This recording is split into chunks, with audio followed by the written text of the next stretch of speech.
Scrum Accountability and the Rights of the Scrum Master. As we've mentioned in our other videos on the rights of Scrum Team participants, please keep in mind that these rights cannot be assumed. They must be approved and supported by the organization and by the organization's management.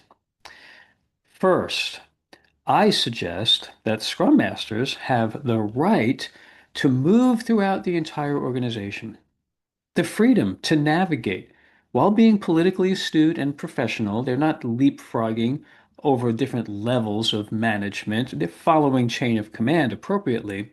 But when they have identified sources of waste or impediments, obstacles, and they seek to address those challenges, if they don't get results, there needs to be this freedom to move to the next area and the next, and potentially the next.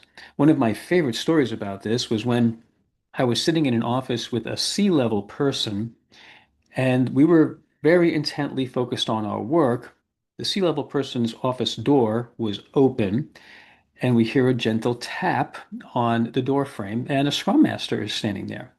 The C-level person puts down what we're discussing, looks up at the Scrum Master and says, "How can I help you?" That C-level person knew that the Scrum Master would not be darkening their door for anything that was trivial or frivolous.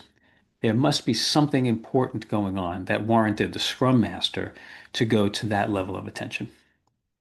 A second right of the Scrum Master is to call out and rectify, to correct violations of the Scrum values and the practices.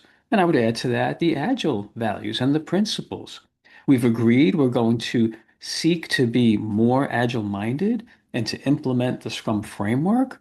So when people aren't doing what they said they were going to do, Scrum Masters are in a great position to call that out and look for correction.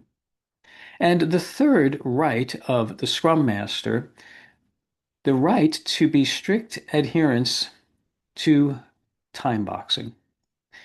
Start times, end times, being timekeepers. Now, why is that important for the Scrum Master? Well, they respect everyone's time. So if we're sitting in a meeting waiting 5 minutes for it to start because other people aren't there yet, that's not showing respect for the people that are already in attendance. Running over past the end time is not being respectful to people who have other things on their schedule. So the Scrum Master has the right to strictly enforce start time, end time, time boxing, time management in general. Now, you may decide in your organization that your Scrum Masters have even more rights than these, but I hope that these three can be evaluated in your thinking to decide if they are appropriate and to what degree does your organization support these rights.